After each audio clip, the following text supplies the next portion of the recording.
বছর জুড়ে শ্রম, ঘাম আর স্বপ্ন সবই যেন ভেসে গেল হাওরের পানিতে। কাঙ্ক্ষিত ফসল ঘরে তুলতে না পেরে দিশেহারা সুনামগঞ্জের অনেক কৃষক। তাদের আকুতি, সরকারি সহায়তার তালিকায় যেন কোনো অনিয়ম না হয়, কারণ এই সহায়তাই হয়তো কয়েক মাস পরিবার নিয়ে বেঁচে থাকার শেষ ভরসা।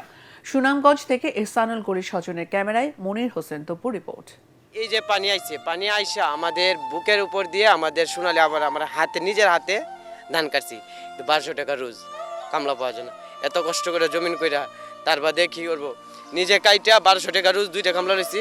আমি যেই জায়গায় 60 মন ধান পাইতাম এই জায়গাতে আমি মাত্র 14 মন ধান পাইছি।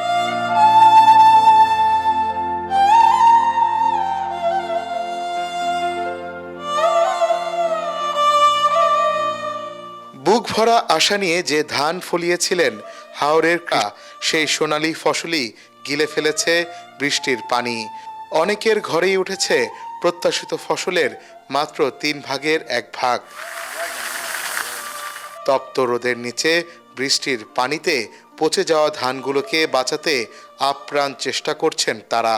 গোলা ভরা ধানের স্বপ্ন ছিল যাদের, তাদের অনেকের ঘরেই এখন নেই এক মুঠো চালের নিশ্চয়তা। ভেজা ধানের প্রতিটা দানায় লুকিয়ে আছে তাদের চোখের জল, অপূর্ণ স্বপ্ন আর অসহায় দীর্ঘশ্বাস। হাওরের কৃষকদের এখন নিজেদের খাবার জোগাড় করতেই হিমশিম দশা।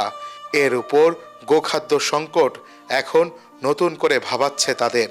কৃষকদের চোখ এখন শুধু সরকারি সহায়তার দিকে, কারণ সেটিই হয়তো বেঁচে থাকার শেষ আশ্রয়। সরকার তালিকা করতেছে, আপনার কি নাম আসে তালিকায়, জানেন কিছু? না, নাম আছে করে আমি জানি না। তালিকা যারা নেয় কইরা নেয় এরাই খা। আপনারা পান না? আমরা আমরা ওর দূরা যদি দেয় তো ওর দূর। আগামী বছর মনে করো গরু যারা বেশি আছে রাখতে পারতো না, বেশি লাগবে 2-1টা রাখবো কি, আর এই দেশের জন্য বেশি লাগবে গরু, আবার কিনবো। শুরুতে 98,000 ক্ষতিগ্রস্ত কৃষকের তালিকা নিয়ে নানা জটিলতা সৃষ্টি হয়। পুনরায় তা যাচাই বাছাই করে প্রকৃত ক্ষতিগ্রস্তদের তালিকা তৈরির জন্য উদ্যোগ নিয়েছে সরকার।